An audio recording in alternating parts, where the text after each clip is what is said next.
So we are talking about mini grants today, and this program has been revised some from in the past. So I wanted to make sure everybody has a chance to learn about the changes that we've made and get your questions answered. So today we're going to talk a high-level overview of what these grants are going to look like. We'll talk about timelines, the different categories for grants moving forward, and then we'll get into some of the specifics of the actual application, how reimbursements will happen, and then also reporting, which is kind of a new thing. And then we also have some resources that'll be available to you all to help hopefully through this process. And then we'll take some questions at the end. And if you think of a question after the workshop, you also are more than welcome to submit them through email. So you can always reach us at energizeourneighborhoods.org. Okay, so we are going to dive right in now and talk about this program overall. So ACT. ACT stands for Activate, Connect, and Transform. And that's really our goal for hopefully what these will help enable you to be able to do in your neighborhoods.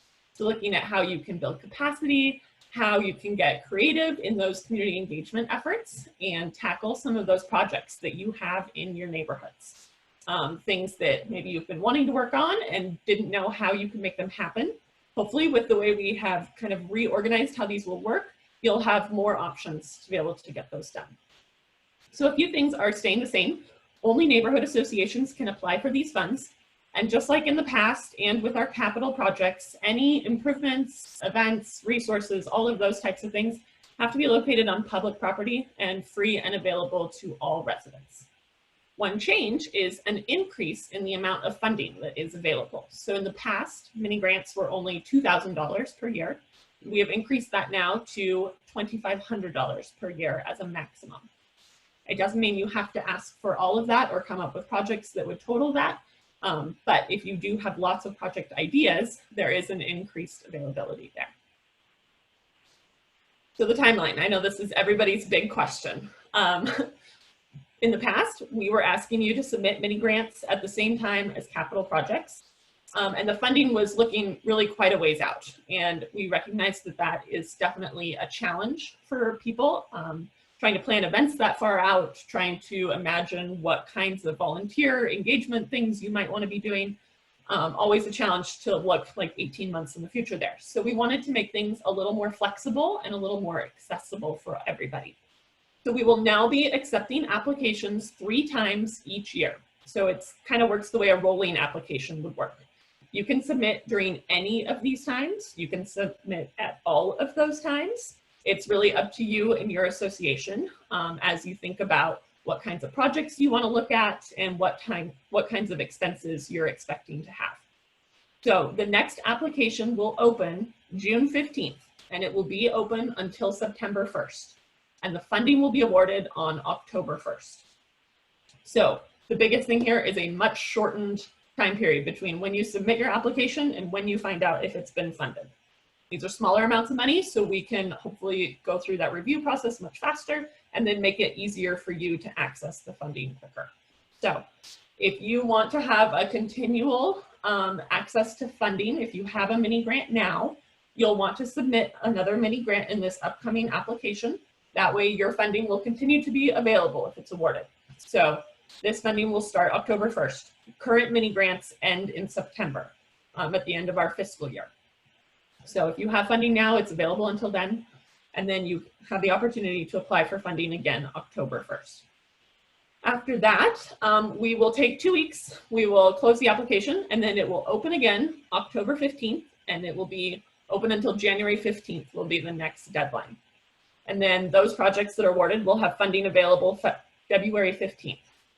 Then another 2-week break, and on March 1st, we'll open the application again, and you'll have until May 1st to submit, and those funding awards will be made June 1st. So 3 times throughout the year that you could potentially receive funding. For each of those, though, you still only have until the end of the fiscal year to spend the funding. So if you apply in this fall session, you get funding starting October 1st, you have until September 30th of 2021 to spend those funds. But the same is true of the spring and the summer. So you have a shorter timeline in which to spend the funding if you apply later in the year. But if you're looking at doing a community event like hosting National Night Out, that's a pretty straightforward opportunity where you can either, if you know you're going to do it, you can apply anytime throughout the year. But if you don't need the funds until the summer, you might wait and hold off until that last application. But it's up to you as associations about when you want to be able to submit those funding requests and get the funding available. I realize there'll probably be questions about this. Hopefully they will continue to get cleared up as we go through, and if not, we will definitely address them at the end of this workshop. All right, so, whoops, now I'm going backwards. That's not. Sorry guys, sometimes technology is great. Here we go. So grant categories. This is also something that's different from in the past. So past mini grants were just one option. So one mini grant for all the different kinds of things that you wanted to do. We've broken them up into different categories, partially to help encourage folks to think about the different ways that these funding opportunities could be used. So we'll dive right in. Planning. These are opportunities for you to think on small scale levels about plans for your neighborhood. So this would not be enough funding to do an entire neighborhood plan, of course, but it would be enough funding to do a vision event where you can ask folks in your neighborhood about what kinds of projects they're interested in or what their goals for the neighborhood are. We can also look at things like placemaking studies, landscape design for right-of-way areas if that's needed, strategic planning, neighborhood walk bike audits, any of those small scale planning efforts like that. And that is a maximum award in that category of $1,000. Our next category is implementation. So looking at actually putting those plans and project ideas into action and making them happen within your neighborhood. So that would be things like neighborhood cleanup events, beautification efforts in right-of-way or public areas, invasive species removal. So that's things like supporting Goat Head Fest, and then looking at signage maintenance and replacement costs, and potentially murals. So any of those kinds of projects within your neighborhood that are going to make change and are things that your neighborhood has identified as kind of goals for your area. The maximum award for those is $2,000. Capacity building. So these are opportunities for neighborhood residents to engage with each other and to learn things or develop skills and resources that will help the neighborhood in general. So looking at different educational opportunities, attending educational opportunities that other groups are putting on. So locally we have APA Idaho that hosts a conference. I know Boise State University hosts several great conferences throughout the year. Or looking at bicycle and pedestrian safety programs, anything along those lines where people are learning and being able to share what they've learned back with the rest of the neighborhood. So the maximum award there is $250. Next up, we have celebration. So really looking at how we can support vibrant neighborhoods and engaging residents through events and placemaking activities. So these are things like National Night Out, picnics that I know lots of folks do, summer picnics or spring picnics, block parties, harvest festivals, fall festivals, any of those things that your neighborhood has been doing or is interested in starting, really looking at bringing folks together. The maximum award for that is $1,000. And of course, right now, these come with the caveat that during this kind of staged reopening of our community, we recognize that some of these events can't take place now, but hopefully we can all get through this together and we'll be able to get back to bringing folks together again soon. Lastly, our final category here is administration and support. So this is really your day-to-day operating funds for neighborhood associations, things that help you be able to reach out to the folks in your neighborhoods, holding your meetings, those types of activities. So looking at flyers and signage, if you have a website and your kind of domain name hosting fees that are associated with that, or if you need to have a website set up and pay people to help you out with that, printing, meeting supplies, and then also things like interpreters and translation services. So your maximum award there is $1,000. So let's talk a little bit about the application themselves. Just like in the past, we are going to be using Zoom grants. Hopefully everybody's getting more familiar with the program. We will be using it to submit applications, just like we have been. Also for reimbursements, just like we have been. And for reporting, which will be a new feature, and I'll talk a little bit more about that in the past. I mean, in a few minutes, not the past. The great thing about Zoom grants is that it saves your work as you go. So you don't have to worry about losing everything if you forget where you're at, or if you need to step away for a minute, it's saving as you work. You can also edit your application right up until the deadline. So just as an example, if you on June 15th want to dive right in and look at that application and you go through it all and you hit submit, you still can edit that all the way up until September 1st. So if you think of something else that you wanted to add in there, or you hear about a great idea from someone else, you can go in and edit your application even after you have hit submit. It locks once that deadline hits automatically. So after September 1st, you won't be able to get back in there. The other nice thing about Zoom grants is in that financials tab within your application, it provides you with a full snapshot of where you're at. So you can see how much of your funding you've spent and also what you have left available. It also shows you the status of invoices that you've submitted, whether they are pending and we haven't had a chance to review them yet, whether we've approved them, and then also we go in and update when they've been paid, although usually you get them before we update that. Let's talk a little bit about the categories. So those 5 different categories: planning, implementation, capacity building, celebration, and administration and support. You don't have to submit applications for anything you're not interested in doing. You can mix and match the applications in any way that you would like to do. So if you're only planning to do some basic operations types of things where, maybe you need to do your website hosting fees and you're going to do some flyers and hold your annual meeting, then you just need to submit for that administration and support category. You can always change your mind later in the fiscal year and add additional applications in. There's no limit to the number of applications that you can submit within any of the cycles. So if you have somebody who is a really awesome grant writer and has the time to write a lot of applications, you can submit 10 applications in each cycle. It does not mean that they will all be funded. So keep that in mind. It also means that the maximum award you can get is still $2,500, but you can do any combination of the categories that are out there. You also don't have to apply for the maximum amount of funding that's available for each of the categories. So we set that maximum amount, but if you're going to hold a community event and it's one you've done many times before and you know that that event costs you about $400, then you only need to apply for the $400. You don't have to apply for the whole $1,000, but that's up to you. Speaking of that piece of it, the budget. We are going to be asking for full details for your planned expenses. This means that you're going to have to do a little bit more work up front to figure out what some of those costs are going to look like. It also means that if you've done events in the past, you hopefully have access through Zoom grants still to all of those reimbursement requests, and you can see what things cost in the past. If you want, I also can email you PDFs of all of that information if you want to be able to go back and reference that. That's always available. We will have some templates as well. So if you don't really know what a budget should look like or what kinds of things you should be considering, we will have templates that hopefully we'll go through and help answer some of those questions. You don't have to use that template though. If you have budgets that you guys use on your own, that's totally fine as well. We just need to see them uploaded in Zoom grants with your application.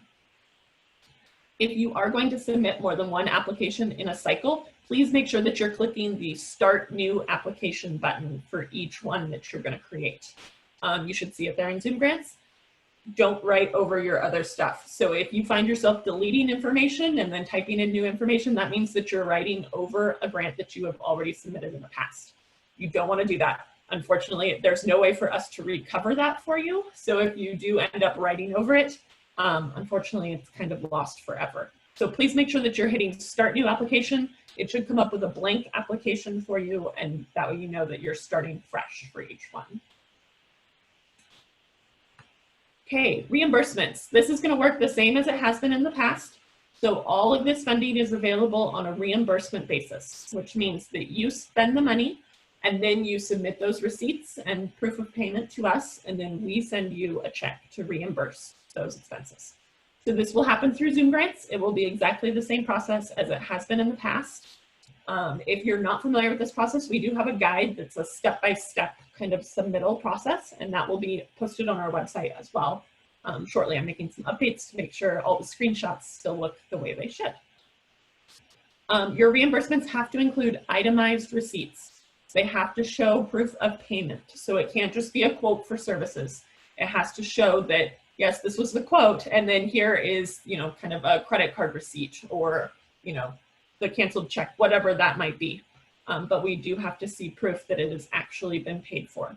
And of course, it has to be for eligible items. So we go through, we look at all of those itemized receipts, and if it's not for something that's eligible, we won't be able to reimburse those funds. And then lastly, reimbursements can be sent either with a physical check or through direct deposit. I will put a plug in here, direct deposit. Not only is it faster, but it actually saves money on the other end for the city. There's a fee associated with processing and mailing and cutting out checks. So if we can avoid having to do that, that's great. But we also totally understand that not everybody wants things done with direct deposit. So if you want that physical check still, that's definitely an option. All the forms to set up direct deposit will also be available on the website, and it's a relatively simple process. I'm also happy to walk you through it if you have not done that before. All right, let's talk a little bit about reporting. Those of you who have been with your associations for a long time and submitted mini grants for a long time probably remember a status report form from a long time ago. This will be similar to that. So for every grant that's awarded, we need one report at the end. So you don't have to submit quarterly status reports or anything like that. We just need it once after the project is done. So if you're doing an event or a specific project, we're asking that the report be submitted within 2 months. If you're looking at more of an administration and support project where it's, website hosting fees, that type of thing, we want it 2 months after the end of our fiscal year. So that's by November 30th will be the deadline for those. You will be able to submit your report through Zoom grants. So if your project wraps up and you want to do your report right away and get it done, that's great. You can definitely submit it as soon as you would like. It just has to be in within that 2-month time period. Within Zoom grants, you will see a link to reporting. It's the same type of format as the application, where you will have questions. It will have an answer field where you can type in your text. And then you also have the opportunity to upload documents and photos, that type of thing. Same thing with your application. And we would really love to see photos, especially of projects that you've done in your neighborhood. So if you're gonna be out there pulling goat heads, take a quick before picture of how it looked, and then take one when you're done. Let's see how much better things are looking. If you're doing planning efforts, we'd love to see that plan. Obviously the final report or whatever the outcome of your efforts have been. And you have the opportunity to upload things in any format in Zoom grants, which is great. So you can do little videos, you can send photos, you can attach documents, anything that you think really helps tell the story of what you were able to accomplish. These reports are going to be required. So if you don't submit your report, we will not approve future applications. Pretty straightforward. We want to see how you're spending the money and kind of what has been able to occur in our neighborhoods. And finally, we have resources, or we will have resources. Some of these are already available and some of them are in the works currently. We wanted to host this webinar even before some of these were done because we've been getting a lot of questions and wanted to make sure folks had an opportunity to start thinking about things ahead of time. So what is not available but will be soon is our program guide for the Activate, Connect, Transform mini grant program. That will be done within a month. And that is going to have all of the details that were not covered in today's webinar because we did not have time, but it will have all of the questions for each different type of application. It will have a full list of eligible expenses and ineligible expenses, and it will have the detailed guides, the step-by-step guides for reimbursements. It'll have information about reporting, the questions that will be asked in the reporting form at the end. And then it will also have a bunch of best practice information. So we tried to use this as an opportunity to cover all the questions that come up frequently throughout the year. So it'll have information about mailings in it. It has information about raffles and selling things, donations, kind of all sorts of information about permits for events, things like that. It'll have the direct deposit forms, all of those fun details. So keep an eye out for that. I will also send an email to everybody letting them know when that is available, and it will be published on our webpage. So there's a webpage set up specifically for the mini grants. You can see it right there, hopefully on the screen. It says cityofboise.org/act-grants. And that is where the webinar recording from today will be posted. The program guide will be available there. And then also that is where the application links will be posted. So they aren't available right now, but on June 15th, they will be posted there. You will also be able to access the application if you already have a Zoom Grants account set up. When you log in, you should see open programs to apply starting on June 15th. And you will see right there, it'll be called ACT Mini Grant. And it's just one application, no matter which category you're planning to apply for.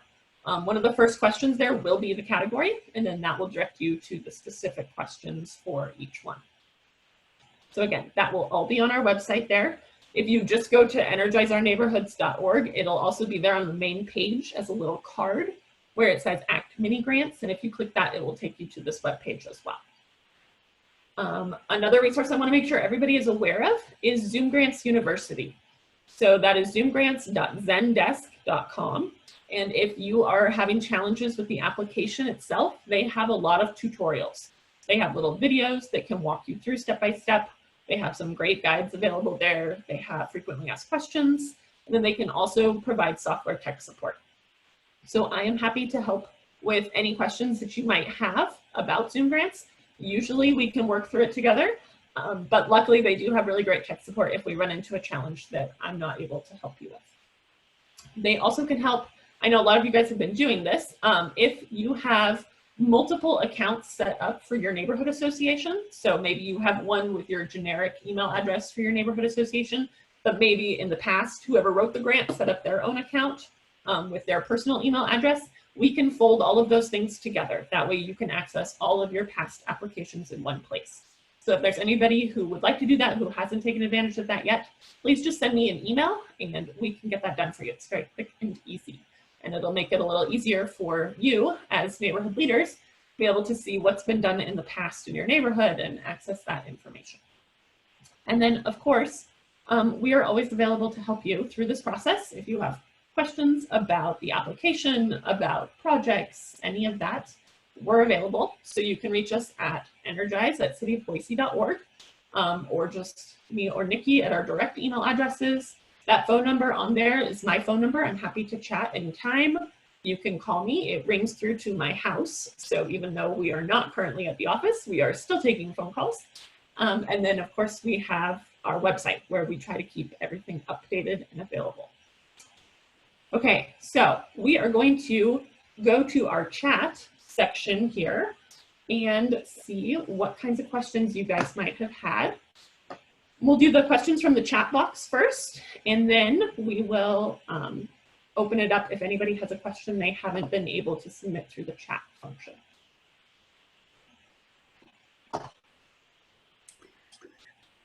All right, so Melinda, it looks like we just have a couple of questions. I already took the liberty of answering one. This is Nikki with Energize.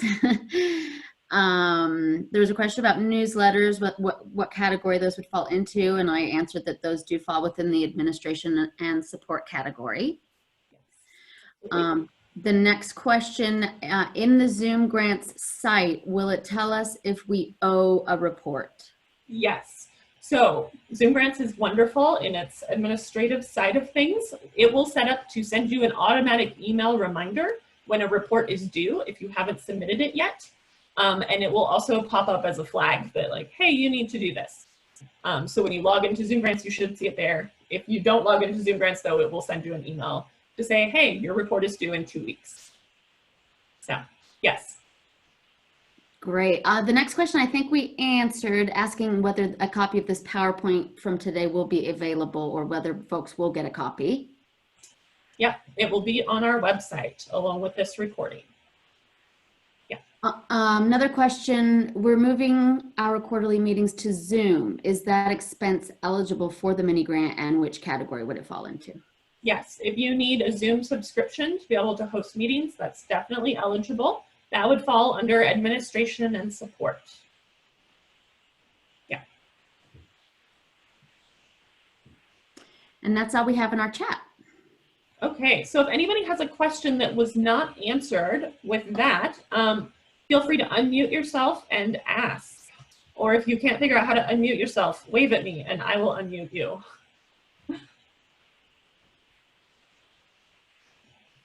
No questions, unless I'm missing someone.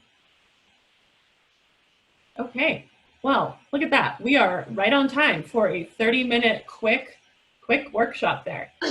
If any, oh, one question, Deborah. One question about murals. I didn't know that we can apply for grants for mural. Is this, yeah? That's And, new, yes. But isn't murals always complicated? I mean, you have to know the owner of the property. You have to. Is there some restraints? For example, one property that we were thinking is from Idaho Transportation Department. So are things like that difficult to apply for a grant? Yes. So just because funding is technically available for it doesn't mean that it's going to be a super quick process necessarily. You definitely still have to have all of the appropriate permits as needed for your project. So if you want to do a mural, there are a few different options. Our Arts and History Department has put together some pretty good guidance around murals. If it is on a building that is privately owned, in order for our funding to be used, you would have to have a facade easement, which basically means that the owner of the building has said that we can kind of own the paint on the outside of the building, if you will. The other options would only be on public spaces. So things like Idaho Transportation Department land is public land. So if they agree to it, then that would be an eligible space to have a mural. But yes, still have to go through the whole process of getting written permission from the entities and all the appropriate permitting. And that is something that Nikki and I and the rest of our team are also available to help everyone with. If you have a project and you don't know, what kinds of permits that might require or anything like that, we are here to help walk you through that process, and we're happy to help with that. Any other questions from folks? Very quiet out there. I'm guessing that means no. Okay, so if any of you think of questions that you have later on, please feel free to send them to us via email. We are going to compile a frequently asked questions section for that program guide that we're creating. And so we will add that in there because I'm sure if one of you has the question, other folks will as well. So please feel free to send that our way, and we will work on getting all of those resources together and published for you. So it's all coming soon. Thank you guys for joining us today, and hopefully everything goes smoothly with our first application process, but we're here to help any questions you might have. So thank you all. Stay well, be safe. Hopefully we'll see everyone soon. Thanks. Thank you all.